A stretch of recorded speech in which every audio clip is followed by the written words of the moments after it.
Alors, bien-aimé, quand tu vois des blocages, quand tu vois des maladies, des troubles venir dans ta vie, dans la famille, n'attribue pas ces choses au Seigneur. Ne dis pas, oh Seigneur, pourquoi tu permets ça? Oh Seigneur, pourquoi c'est comme ça que tu me rétribues? Moi, je t'ai servi. Moi, Seigneur, je t'ai consacré à toi. Pourquoi tu m'as fait ça? Ce n'est pas lui. C'est le voleur. C'est lui qui est venu voler chez toi. Bienvenue à la table du Seigneur. Yeah! Bien-aimé, je suis vraiment heureux de partager une bouchée de la parole avec vous à la table du Seigneur. Alors, le titre de notre bouchée aujourd'hui, c'est « Jésus-Christ est différent ». Alléluia. Oui, il est différent et il fait la différence. Amen. Alléluia. Amen. Alors, nous allons prendre notre premier passage dans les livres de Luc. Luc chapitre 11 au verset 11. Voici ce que disent les Écritures. Quel est parmi vous le père qui donnera une pierre à son fils s'il lui demande du pain? Ou s'il demande du poisson, lui donnera-t-il un serpent au lieu du poisson? Ou s'il demande un œuf, lui donnera-t-il un scorpion? Écoutez ça. Si donc, méchants comme vous l'êtes, vous savez donner des bonnes choses à vos enfants. Vous entendez ça? Jésus dit, mais vous les hommes, vous les humains, malgré vos faiblesses, vous donnez de bonnes choses à vos enfants. Alors il dit, à combien plus forte raison le Père Céleste donnera-t-il le Saint-Esprit à ceux qui le lui demandent? J'ai pris ce texte, bien-aimé, pour montrer ici les dispositions bienveillantes du Seigneur à notre endroit. Il dit que les humains, malgré leur faiblesse, ils donnent des bonnes choses à leurs enfants. Alors, les enfants de Dieu doivent croire que Dieu, lui qui est pas méchant, lui qui est rempli de bonté, il a des bonnes dispositions envers ses enfants que nous sommes, que lui qui est rempli de bonté, il a pour nous des bonnes choses. Parce que beaucoup de gens, quand des problèmes, quand des situations arrivent, ils pensent que c'est Dieu qui leur envoie la maladie, que c'est Dieu qui leur envoie une croix, comme ils disent. Que non, cette maladie, c'est la croix que Dieu m'a donnée à porter. Non, bien-aimé. Dieu ne va pas te donner une maladie comme une croix à porter, alors que Christ a porté sur son corps nos maladies, nos infirmités. Comme il est dit dans 1 Pierre 2, verset 24, que lui par le maître duquel vous avez été guéris. Vous comprenez, bien-aimés? Les humains, malgré leur faiblesse, donneront-ils un serpent à leur enfant? Vous comprenez, bien-aimés? Donc c'est pourquoi je dis, Jésus-Christ est différent. Oui, parce que Jésus a manifesté le cœur de Dieu. Il est l'image du Dieu invisible. Quand tu vois le Christ en action, tu vois Dieu en action. Quand tu vois le Christ est ému, tu es en train de voir Dieu ému. Parce que Jésus-Christ est Dieu manifesté dans la chair. Jésus-Christ est différent, bien-aimé. Il ne vient pas pour donner la maladie.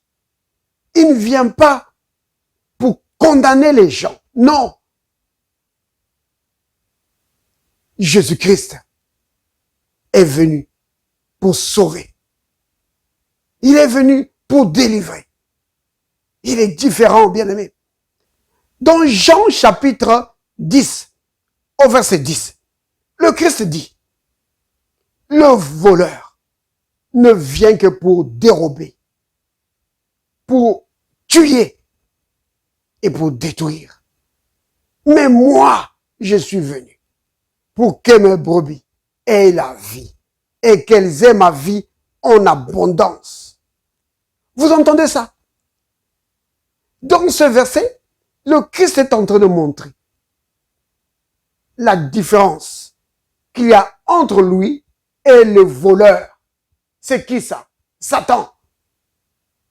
Il dit que lui, il vient pour dérober, pour voler la vie des gens, pour voler les bénédictions des gens. Il vient pour tuer. Il vient pour détruire des foyers. Jésus dit, mais moi, c'est pas mon boulot. Moi, je ne viens pas pour ça. Quand moi je viens, c'est pour donner la vie. Moi, quand moi je viens, c'est pour donner la bonne santé. Oui, je viens pour vous donner la vie de Dieu. Parce qu'il s'agit de la vie de Dieu ici. Oui, et quand la vie de Dieu entre en toi, ça révolutionne ta vie. Pour que tu vives une vie de vainqueur. Oui, c'est pourquoi l'apôtre Jean dit dans 1 Jean 4, verset 4, il dit, vous petits enfants, vous les avez vaincus. Pourquoi? Parce que celui qui est en vous, il est plus grand que celui qui est dans le monde. Le plus grand, c'est la vie de Dieu, le Saint-Esprit qui vit en toi. C'est lui le plus grand. Donc le Christ dit que moi je viens pour que mes brebis aient en eux le plus grand et qu'ils soient dans l'abondance, qu'ils vivent la vie de Dieu en abondance pour triompher devant les circonstances de la vie. Alléluia. Béni soit le nom du Seigneur. Un autre passage. Dans Actes chapitre 10 au verset 38, la Bible dit que Jésus allait de lieu en lieu, faisant du bien et délivrant tous ceux qui étaient sous l'emprise du diable. Vous voyez, quand l'autre il vient, il garde les gens sous l'esclavage du péché, sous l'esclavage de la maladie, sous l'esclavage de mauvaises habitudes. Mais pas le Christ. Le Christ, lui, quand il vient, il fait du bien. Oui. Et il délivre ceux qui étaient sous les chaînes de l'esclavage du péché, sous les chaînes de l'esclavage de la maladie, et transforme leur vie. C'est cela. Jésus-Christ est différent. Oui. Et sa façon de faire est différente. Oui. Quand il vient, il fait la différence. Oui, il fait la différence dans ta vie. Il ne vient pas pour t'amener des calamités. Il ne vient pas pour t'amener des problèmes et des blocages. Non. Il vient pour te délivrer, pour changer ta vie, pour révolutionner ta vie, pour accélérer ta vie. Quand il vient, c'est le décollage. Oui, c'est cela. Tous les blocages tombent quand Jésus-Christ vient. Jésus-Christ est différent, bien-aimé. Faut pas lui attribuer ces choses-là. Que c'est le Seigneur qui me donne ça pour faire de moi un homme plus saint. Non! Il a d'autres manières de faire. S'il veut que tu puisses avancer dans la sainteté, il a une autre façon de faire. Oui. Le Saint-Esprit est là pour ça, bien-aimé. Un autre passage. Dans 2 Corinthiens chapitre 4, au verset 4. La Bible dit, ça c'est l'apôtre Paul, il dit que si notre évangile est voilé, il est voilé pour les incrédules, dont le Dieu de ce siècle a aveuglé l'intelligence. C'est qui ça? Satan. Il dit que l'évangile est voilé pour les gens dont l'intelligence a été aveuglée par Satan. Vous voyez? Mais quand le Christ vient, l'intelligence est éclairée. Parce que l'apôtre Jean témoigne dans 1 Jean 5, à partir du verset 19. Il dit, nous savons aussi que le Fils de Dieu est venu et qui nous a donné l'intelligence pour connaître le véritable. Et nous sommes dans le véritable, en son Fils Jésus-Christ. C'est lui, Jésus-Christ, qui est le Dieu véritable et la vie éternelle. Vous voyez, quand le Christ vient, il ouvre, il éclaire ton intelligence. Oui, lui, il ne vient pas pour aveugler ton intelligence. Ça, c'est le voleur qui fait ça. Lui, quand il vient, il aveugle ton intelligence. Il te met dans le trouble et dans la confusion. Oui, c'est ce que lui fait. Mais quand le Christ vient, quand il opère, tu vas voir que tu n'es plus dans la confusion. La parole de Dieu devient de plus en plus claire parce que son esprit est à l'œuvre. Celui dont le nom est l'esprit de sagesse et de révélation. C'est qui ça? Le Saint-Esprit. L'apôtre Paul l'appelle, alors qu'il écrivait aux Éphésiens, dans Éphésiens chapitre 1er, à partir du verset 17. Il l'appelle l'esprit de sagesse et de révélation. C'est le Saint-Esprit. Quand il vient en toi, il éclaire ton intelligence pour que tu comprennes les Écritures. Oui. Quand le Christ est à l'œuvre dans ta vie, bien-aimée, c'est cela. C'est différent.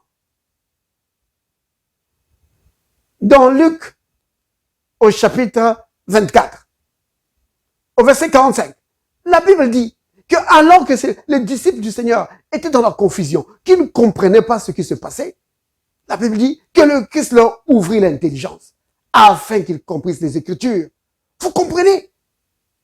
C'est là où nous voyons la différence. Oui, la différence est vraiment là. Là où le Christ travaille, la parole vient avec une grande clarté pour édifier le peuple de Dieu, pour sortir le peuple de Dieu de l'esclavage du péché, de la maladie et des puissances des ténèbres. Ça t'édifie dans la foi, ça t'édifie et ça te fait grandir à tous égards pour que tu vives une vie triomphante. Vous comprenez? Jésus-Christ est différent, bien-aimé. Il est incomparable. Alléluia. Béni soit le nom du Seigneur. Alors, bien-aimé, il ne faut pas lui attribuer les calamités qui viennent dans ta vie. C'est le diable. C'est lui qui veut voler dans ta vie. C'est lui qui veut mettre le chaos dans ta vie. Pas le Christ. Le Christ, lui, il vient pour t'aider, pour t'édifier. Oui, il vient pour que tu comprennes la parole, pour que ta foi grandisse et que tu sois vainqueur devant les circonstances de la vie. Alléluia. Béni soit le nom du Seigneur. Alors, bien-aimé, quand tu vois des blocages, quand tu vois des maladies, des troubles venir dans ta vie, dans la famille, n'attribue pas ces choses au Seigneur. Ne dis pas, oh Seigneur, pourquoi tu permets ça? Oh Seigneur, pourquoi c'est comme ça que tu me rétribues? Moi, je t'ai servi. Moi, Seigneur, je t'ai consacré à toi. Pourquoi tu m'as fait ça? Ce n'est pas lui. C'est le voleur. C'est lui qui est venu voler chez toi. C'est lui qui est venu pour détruire chez toi. C'est le voleur. C'est lui qui est venu pour tuer. Alors, qu'est-ce qu'il faut faire? Il faut détruire ses œuvres. Parce que la Bible dit, dans 1 Jean 3, au verset 8, que le Fils de Dieu a paru pour détruire les œuvres du diable. Alors, associe-toi au Seigneur pour détruire les œuvres du diable. En effet, le Seigneur nous a donné autorité. Oui, dans Luc 10, au verset 19, il dit, voici, je vous ai donné le pouvoir, l'autorité de marcher, de piétiner, de dominer les serpents et les scorpions et sur toute la puissance du diable. Et rien ne peut vous nuire.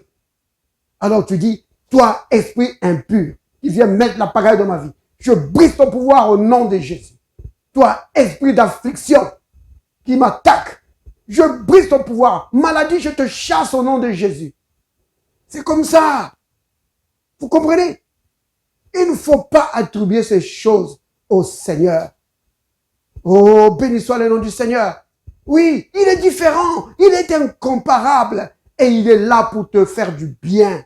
Il est là pour t'édifier, pour t'aider à grandir dans sa stature, et de vivre dans la communion, dans une communion plus profonde avec lui. Le Seigneur veut notre bien. Alléluia. Béni soit le nom du Seigneur. Amen. Père, merci. Merci pour l'Esprit du Christ qui travaille dans nos vies, pour nous enseigner, pour nous donner une compréhension profonde de la parole et édifier nos foi, pour que nous puissions vivre dans la victoire devant toutes les circonstances de la vie. Au nom de Jésus. Amen. Alléluia.